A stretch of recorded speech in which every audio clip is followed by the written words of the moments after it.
आज हम डिस्कस करने वाले हैं DPDP एक्ट, यानी कि the digital personal data protection act of 2023। जैसा कि नाम सजेस्ट कर रहा है, ये एक्ट 2023 में आया था। एंड ये जो एक्ट है आज के डेट पे बहुत ज़्यादा रेलिवेंट है, इसलिए ये एक्ट आया हमारे सामने। एंड ये 2018 की जजमेंट, जो पुट्टा स्वामी की जजमेंट में हुआ था अपहेल्ड, कि राइट टू प्राइवेसी जो है वो हमारा फंडामेंटल राइट है। एंड उसके 6 साल बाद ये एक्ट आ गया उसको प्रोटेक्ट करने के लिए, यानी कि जो हमारी प्राइवेसी फंडामेंटल राइट बनाई गई थी उसको हमें प्रोटेक्ट भी करना है। ये एक्ट जो है हमें प्रोटेक्शन की राइट भी देता है, यानी कि जो भी हमारी प्राइवेसी है, डेटा प्राइवेसी है, वो कोई भी इन्फ्रिंज नहीं कर सकता है, हमारा डेटा कोई भी प्रोसेस नहीं कर सकता है विदाउट आवर परमिशन। ठीक है, तो इस एक्ट को हम डिटेल में पढ़ेंगे, एक एक सेक्शन बिल्कुल डिटेल में पढ़ेंगे, यहाँ आपके साथ हम पढ़ेंगे। एंड एक एक सेक्शन की मीनिंग हम समझेंगे। ठीक है, तो जो है हम स्टार्ट करते हैं इस एक्ट के साथ विदाउट वेस्टिंग फर्दर टाइम। तो सबसे पहले आपको दिख रहा होगा आपके स्क्रीन पे कि ये जो एक्ट है वो पब्लिश हुआ है भारत का राजपत्र, यानी कि द गैजेट ऑफ इंडिया में। कोई भी एक्ट जो इंडिया में आता है वो जो है गैजेट ऑफ इंडिया में पब्लिश होता है। ये जो है एक्ट, इसके पहले, ये एक्ट आने से पहले बहुत सारे बिल्स बने थे, लेकिन वो सारे बिल्स जो है एक्ट में कन्वर्ट नहीं किए गए क्योंकि उसमें बहुत सारी कमियां थी। फाइनली ये जो एक्ट जो आया वो हमारा जो है प्रॉपर एक्ट है। अभी भी इसको पूरा प्रॉपर नहीं कहेंगे क्योंकि बहुत सारे रूल्स हैं इसमें जो कि अभी आए नहीं हैं, वो भी आएंगे टाइम टू टाइम, एंड जो है वो भी एप्लीकेबल होंगे हमारे ऊपर। और ये जो एक्ट है ये थोड़ा सा, इसको जो हमारा GDPR एक्ट है यूरोपियन यूनियन का, उससे कुछ रेफरेंसेस जो उसकी अच्छी चीज़ें थी उसमें ली गई हैं। तो चलिए हम पहले डिटेल में पढ़ते हैं ये एक्ट हमें क्या प्रोटेक्शन देता है और क्या राइट प्रोवाइड करता है।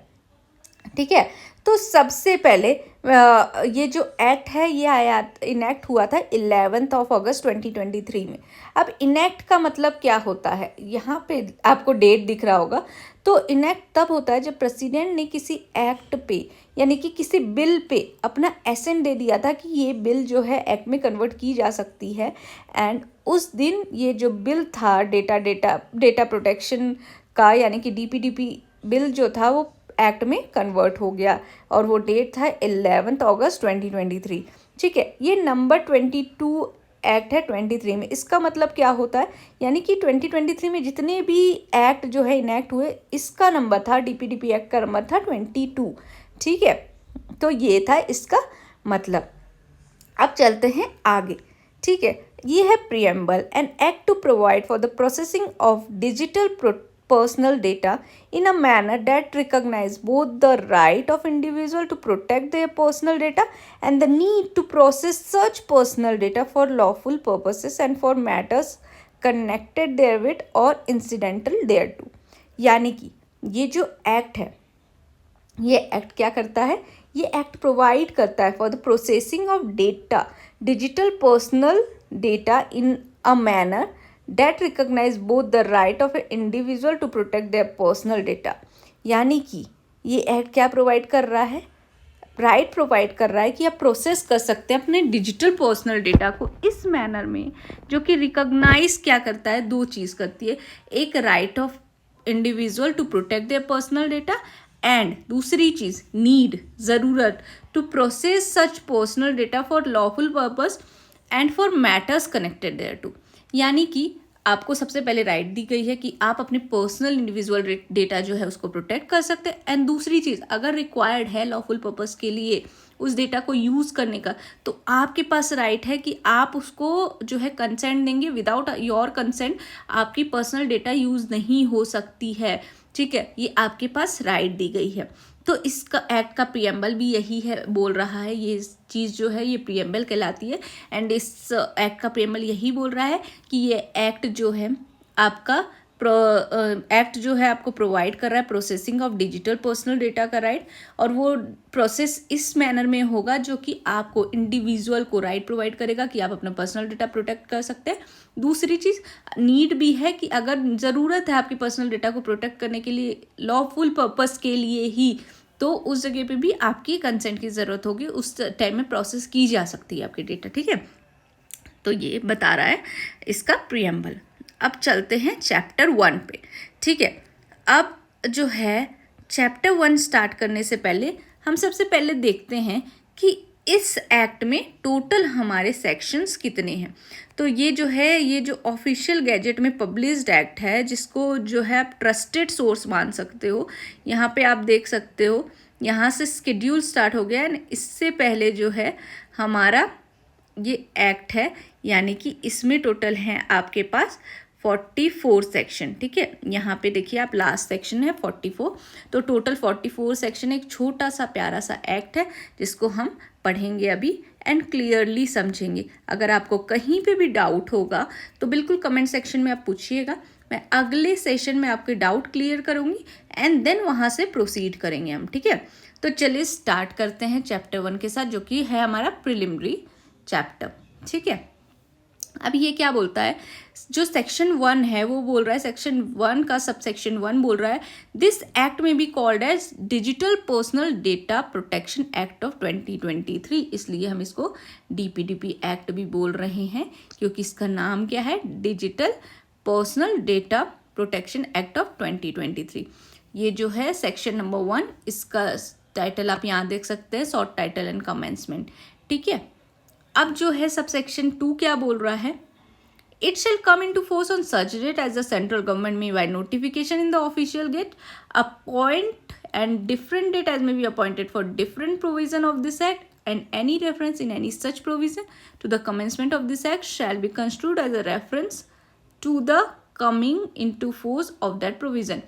सिंपल शब्दों में अगर समझे तो इसमें यही बोला गया है कि ये एक्ट तब इन्फोर्स होगा जब सेंट्रल गवर्नमेंट जो है उसमें इन्फोर्समेंट, वो अपने हिसाब से डेट उसमें एडजस्ट करके उसको ऑफिशियल गैजेट में पब्लिश करके उसको जो है नोटिफाई करेगी, उस दिन ये कम इनटू फोर्स हो जाएगा, यानी कि कमेंस हो जाएगा, ठीक है। अब जो है सेक्शन नंबर 2 पे चलते हैं, जो कि डेफिनेशन सेक्शन है एंड ये एक हमारे लिए इम्पोर्टेंट सेक्शन यहाँ पे हो जाता है, ठीक है। डेफिनेशन सेक्शन जो है उसमें हमारे पास यहाँ पे जो सेक्शन नंबर 2 है, इसमें बहुत सारे आपको सब सेक्शंस हैं, जिस यहाँ पे आप देख सकते हैं, यहाँ पे टोटल जो है हमारे पास इतने सारे डेफिनेशन हैं, ZB तक डेफिनेशन है एंड ये सारी डेफिनेशन हम डिटेल में अभी पढ़ेंगे आपके सामने, ठीक है। तो जो है हमारा 2A जो सबसेक्शन है वो बोल रहा है, हमें अपीलेट ट्रिब्यूनल के बारे में बता रहा है, ठीक है। अपीलेट ट्रिब्यूनल क्या होता है, appellate tribunal means the telecom dispute settlement and appellate tribunal established under section 14 of the Telecom Regulatory Authority of India Act of 1997। यहाँ अपीलेट ट्रिब्यूनल के बारे में बताया गया है। जो अपीलेट ट्रिब्यूनल क्या है, अपीलेट ट्रिब्यूनल इस एक्ट के अंदर, यानी कि DPDP एक्ट के अंदर जहाँ पे भी अपीलेट ट्रिब्यूनल का यूज़ हुआ होगा, उसका मतलब है टेलीकॉम डिस्प्यूट सेटलमेंट और अपीलेट ट्रिब्यूनल जो इस्टेब्लिश की गई है सेक्शन नंबर 14 के अंदर। किस एक्ट के section number 14, telecom regulatory authority of India 1997 के अंदर, ठीक है। तो अपीलेट ट्रिब्यूनल जहाँ पे भी यूज़ किया गया होगा DPDP एक्ट के अंदर, उसका मतलब है telecom dispute settlement and appellate tribunal establish under section 14, जो कि telecom regulatory authority of India के अंदर। क्योंकि एक नया एक्ट है, इसके लिए कोई अपीलेट ट्रिब्यूनल नहीं है, इसलिए इसके लिए भी अपीलेट अथॉरिटी वही होगी जो कि telecom regulatory authority of India act of 1997 के अंदर है, ठीक है, सिंपल। अब जो है सब सेक्शन B में चलते हैं। ये क्या बता रहा है, ये बता रहा है हमें ऑटोमेटेड का मतलब, यानी कि इस एक्ट में ऑटोमेटेड का मतलब क्या है, मतलब है any digital process capable of operating automatically in response to instruction given or otherwise for the purpose of processing data। Automated का मतलब यहाँ पे हमें दिया गया है कि कोई भी डिजिटल प्रोसेस किस लिए, जो कि कैपेबल हो ऑपरेट करने के लिए ऑटोमेटिकली, खुद से ऐसा कोई डिजिटल प्रोसेस है, ठीक है। ऑटोमेट का मतलब है कोई डिजिटल प्रोसेस जो कैपेबल है खुद से ऑपरेट करने के लिए रिस्पॉन्स में, किस चीज़ के रिस्पॉन्स में, कोई भी इंस्ट्रक्शन जो दिया गया है और otherwise for the purpose of processing data. ठीक है, ऑटोमेटेड का मतलब इस एक्ट में मतलब यही है कि कोई भी डिजिटल प्रोसेस जो कि खुद से कैपेबल है कि वो ऑटोमेटिकली ऑपरेट कर ले, किसके रिस्पॉन्स में, या तो जो कि इंस्ट्रक्शन दी गई है उसके रिस्पॉन्स में, या कोई पर्पस के लिए जिसमें डेटा प्रोसेसिंग हो रहा है।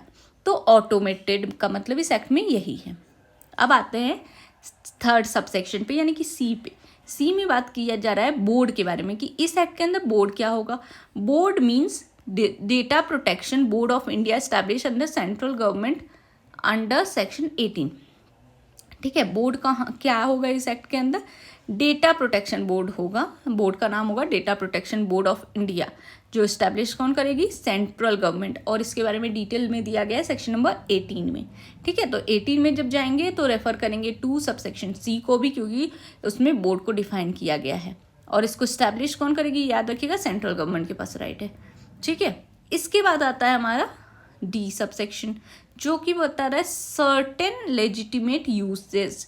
सर्टेन लेजिटिमेट यूसेज क्या होगा वो भी रेफर किया गया हमारा सेक्शन नंबर 7 में। जो हम सेक्शन नंबर 7 पढ़ेंगे तो साथ में डी को भी याद रखेंगे, क्योंकि इसमें डिफाइन किया गया है सर्टेन लेजिटिमेट यूसेज के बारे में। अब जो है ई बता रहा है चेयरमैन के बारे में। उसका मतलब होता है जो भी बोर्ड के चेयरपर्सन, अब हमने बोर्ड पढ़ा कि बोर्ड होगा data protection board of India. ठीक है, ई में बता रहा है चेयरपर्सन कौन होगा, जो कि उस बोर्ड का चेयरपर्सन होगा उसको ही बोलेंगे चेयरपर्सन यहाँ पे। ठीक है, अब आते हैं नेक्स्ट सबसेक्शन पे, जो कि है चाइल्ड। ठीक है, सबसेक्शन एफ पे 2F। चाइल्ड क्या बता रहा है, चाइल्ड मतलब होता है कोई individual who has not completed the age of 18 years. यानी कि इस एक्ट के अंदर जो है चाइल्ड, वो सारे लोग हैं जिनकी एज 18 साल कंप्लीट नहीं हुई है, वो सारे चाइल्ड के अंदर आएंगे। फिर आता है सबसेक्शन जी, जो कि बता रहा है कंसेंट मैनेजर क्या होता है। कंसेंट मैनेजर होता है वैसा पर्सन जो कि रजिस्टर्ड विद द बोर्ड, जो रजिस्टर्ड है बोर्ड के साथ, और वो एक्ट करेगा सिंगल पॉइंट ऑफ कांटेक्ट। वो होगा एक सिंगल पॉइंट ऑफ कांटेक्ट जो इनेबल करेगा डेटा प्रिंसिपल को कि वो क्या दे, वो give, manage and review and withdraw her consent through an accessible, transparent and interoperable platform. ठीक है, कंसेंट मैनेजर क्या होगा, वो ऐसा एक पर्सन होगा जो बोर्ड से रजिस्टर्ड होगा। सबसे पहली तो बात, वो कंसेंट मैनेजर हमेशा रजिस्टर्ड होना चाहिए बोर्ड की थ्रू, सबसे फर्स्ट चीज़ ये है। और वो एक्ट करेगा सिंगल पॉइंट ऑफ कांटेक्ट, वो ही एक सिंगल पॉइंट ऑफ कांटेक्ट होगा। कोई दूसरे आदमी से आप कंसेंट मैनेजर का काम नहीं करा सकते, वो सिंगल पॉइंट ऑफ कांटेक्ट होगा। और वो इनेबल करेगा डेटा प्रिंसिपल को, कि जिसका डेटा है उसको इनेबल क्या करेगा कि वो गिव कर सके, दे सके, मैनेज कर सके, रिव्यू कर सके, और अपना कंसेंट विड्रॉ भी कर सकता है बीच में अगर उसको रिक्वायर्ड है तो। और वो कैसे करेगा, थ्रू एन एक्सेसिबल, ट्रांसपेरेंट और इंटरऑपरेबल प्लेटफॉर्म से। तो मतलब लेजिटिमेट तरीके से जो है वो अपना कंसेंट विड्रॉ भी कर सकता है, ट्रांसपेरेंट तरीके से करेगा, एक्सेसिबल तरीके से करेगा। ठीक है, और यह हमेशा याद रखिएगा कि एक सिंगल पॉइंट ऑफ कांटेक्ट होगा, इसके अलावा कोई और नहीं कर सकता है। ठीक है, अब आगे चलते हैं एच पे, जो कि बता रहा है डेटा के बारे में। डेटा बहुत इंपॉर्टेंट डेफिनेशन है। 2H याद रखिएगा, बहुत इंपॉर्टेंट है। ठीक है, डेटा मतलब क्या होता है, a representation of information, facts, concepts, opinion और instruction in a manner suitable for communication, interpretation और प्रोसेसिंग बाय ह्यूमन बीइंग और ऑटोमेटेड मीन्स। बहुत क्लियर डेफिनेशन यहाँ दी गई है डेटा का, जो कि बोलता है डेटा मतलब क्या होता है।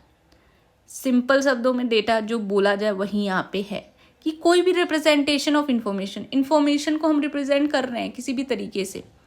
कोई फैक्ट है, ठीक है, कोई कॉन्सेप्ट है, कोई ओपिनियन है, कोई इंस्ट्रक्शन है, ये सारी चीज़ डेटा में आएगी।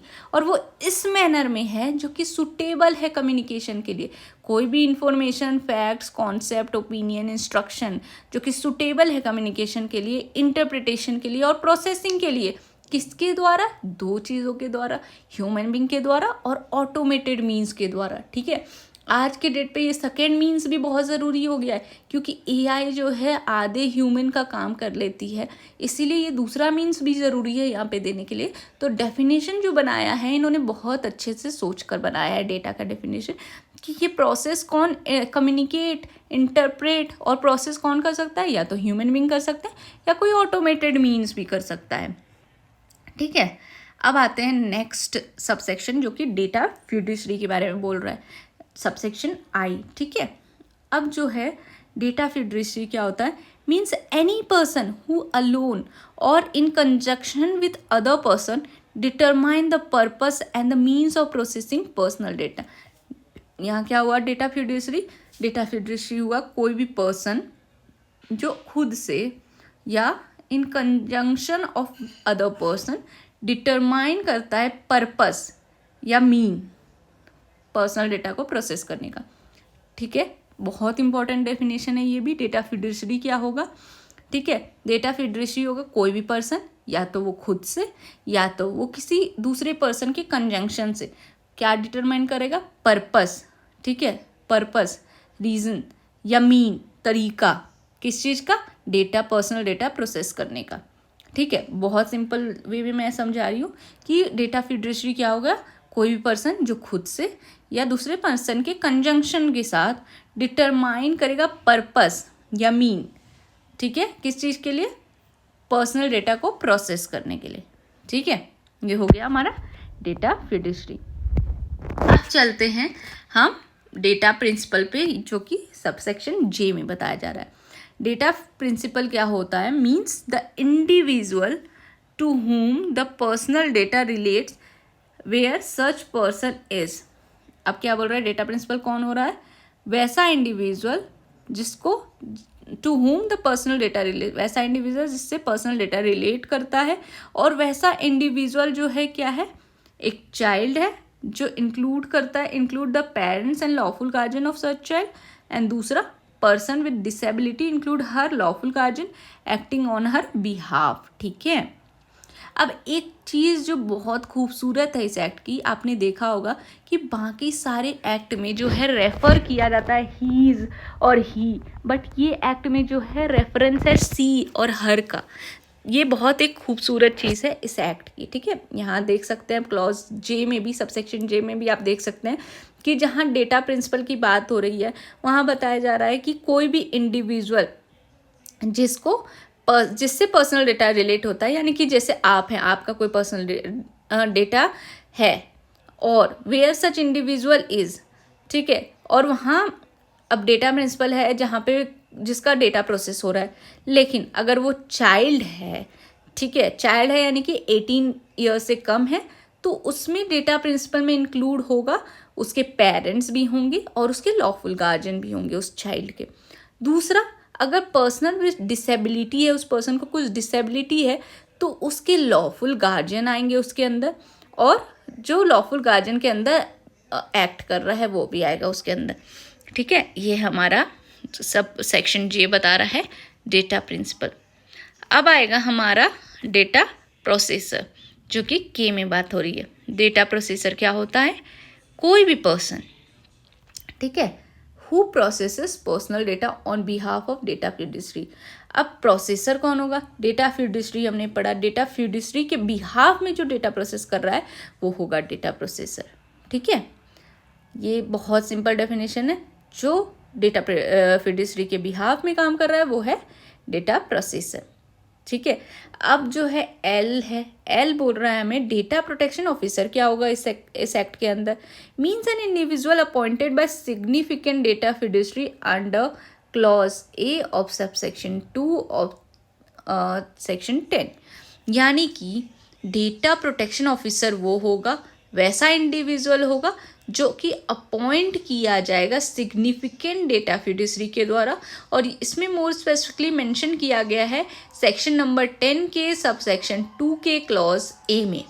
ठीक है, तो जब हम सेक्शन नंबर 10 पढ़ेंगे उसके सबसेक्शन 2 के क्लॉज ए में स्पेसिफिकली रिटर्न किया गया है कि वैसे इंडिविजुअल को अपॉइंट किया जाएगा सिग्निफिकेंट डेटा फिड्यूशरी के द्वारा, और सिग्निफिकेंट डेटा फिड्यूशरी कौन होगा वो यहाँ पे हम जब जाएंगे अच्छे से पढ़ेंगे। ठीक है, अब जाते हैं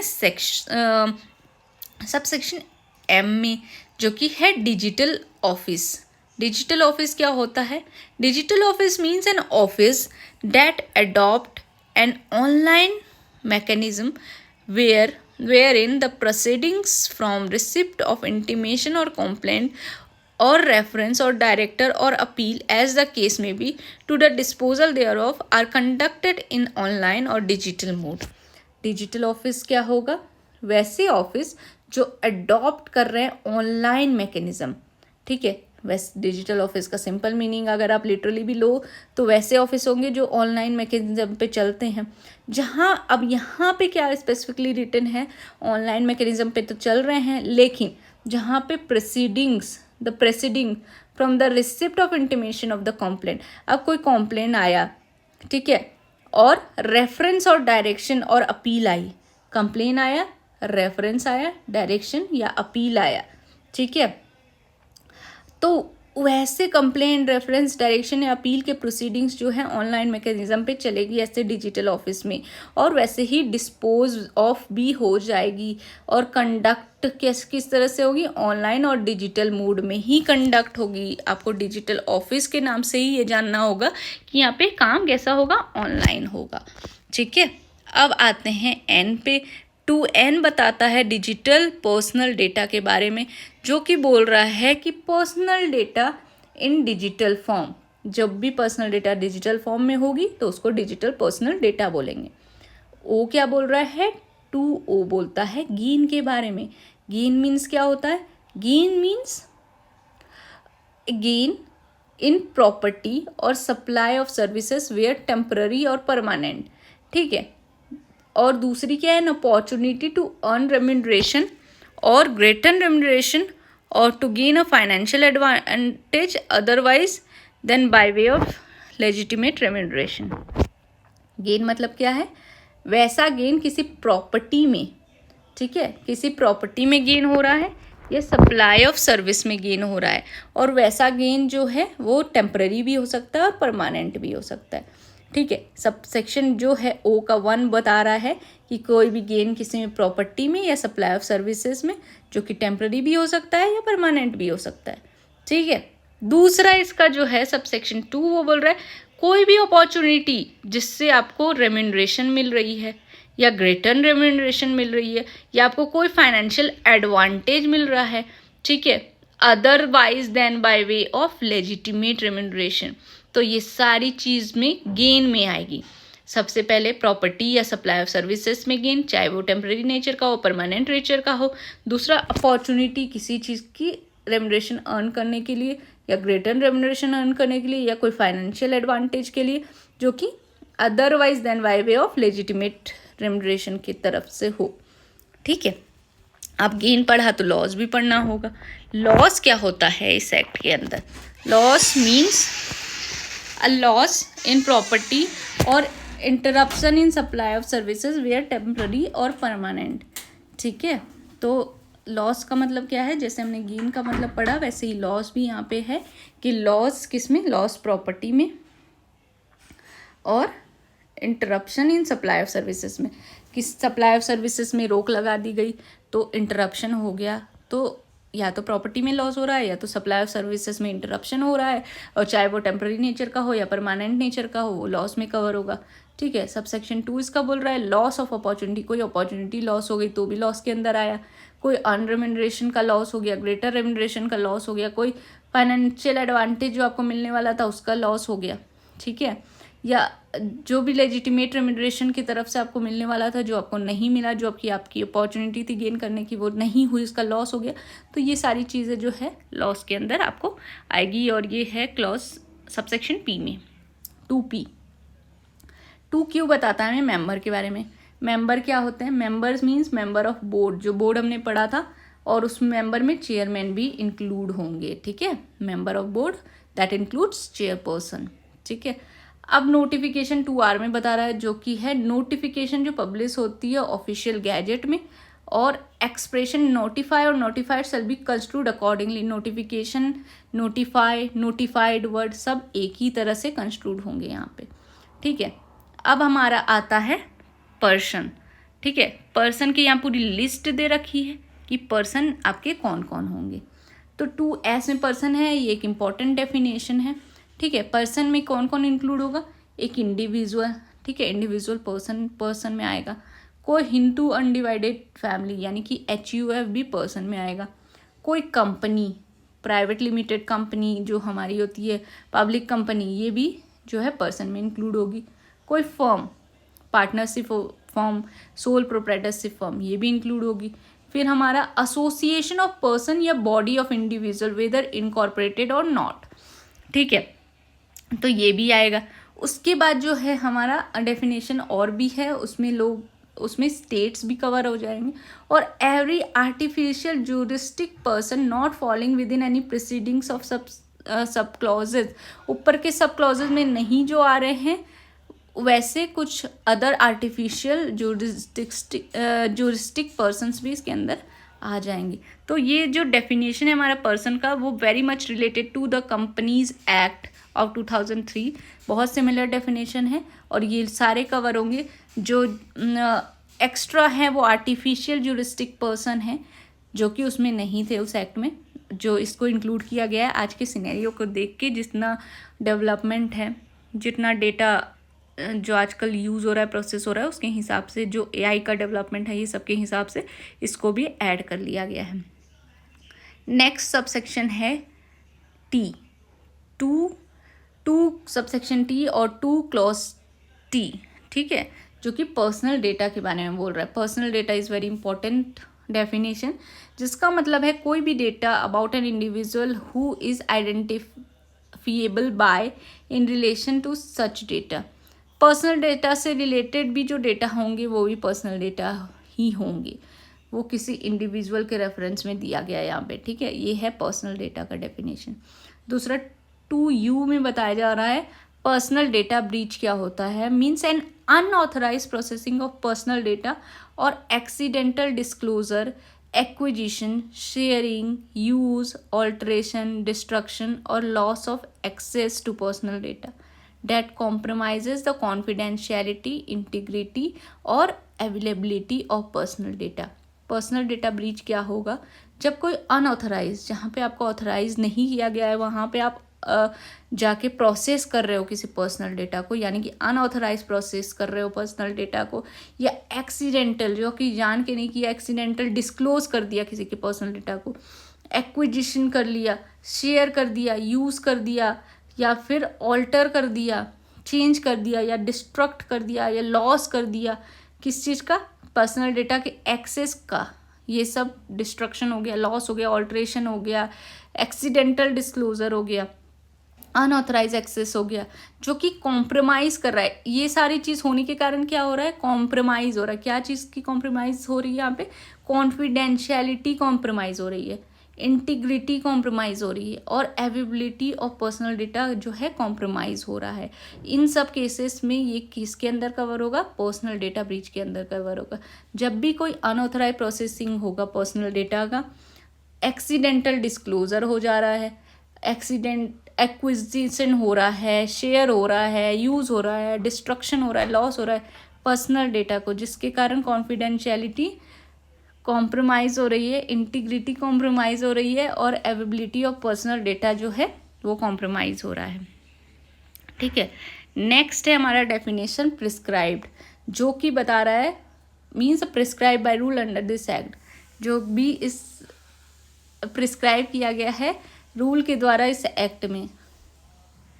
फिर आता है हमारा नेक्स्ट सेक्शन, जो कि प्रोसीडिंग के बारे में बोल रहा है। 2W प्रोसीडिंग क्या होता है, means any act taken by board under the provision of this act. Proceedings क्या होंगे, वैसे एक्शन जो कि बोर्ड ने लिया है, ठीक है, इस एक्ट के अंदर, वो सारे प्रोसीडिंग्स कहलाएंगे, ठीक है। फिर जो हमारा नेक्स्ट है वो है प्रोसेसिंग। प्रोसेसिंग क्या होता है, in relation to personal data means wholly और partially automated operation or set of operation performed on digital personal data and includes operations such as collection, recording, organization, structuring, storage, adaptation, retrieval use, alignment और combination, indexing, sharing, disclosure by transmission, dissemination और otherwise making available, restriction, erasure और destruction. Processing क्या होगा?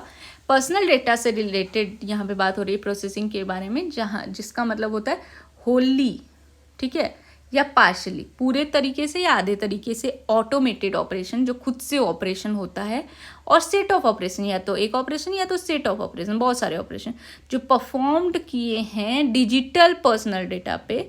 और उसमें क्या क्या include करेगा? ऑपरेशन जैसे कि collection, recording, organisation, structuring, storage, adaptation, retrieval, use, alignment और कॉम्बिनेशन, इंडेक्सिंग, शेयरिंग, ये सारी चीज़, डिस्क्लोजर जो कि ट्रांसमिशन के थ्रू हो रही है, डिसेमिनेशन जो बट जा रही है या अदरवाइज अवेलेबल हो रही है, रेस्ट्रिक्शन है जिसका इरेजर हो गया है या डिस्ट्रक्ट हो गया है, ये सारी चीज़ प्रोसेसिंग के अंदर आएगी। चाहे आप पूरे तरीके से कर रहे हो, चाहे आधे तरीके से कर रहे हो, ऑटोमेटेड ऑपरेशन है या बहुत सारे सेट ऑफ ऑपरेशन है, जिसमें ये सारी चीज़ें जो अभी मैंने बोली, जिसका इंक्लूड क्या क्या करता है, कलेक्शन, रिकॉर्डिंग, ऑर्गेनाइजेशन, और ये सारी चीज़ें जो आपको यहाँ पे स्क्रीन पे दिख रही है, तो ये सारी चीज़ किसके अंदर आएगी? प्रोसेसिंग।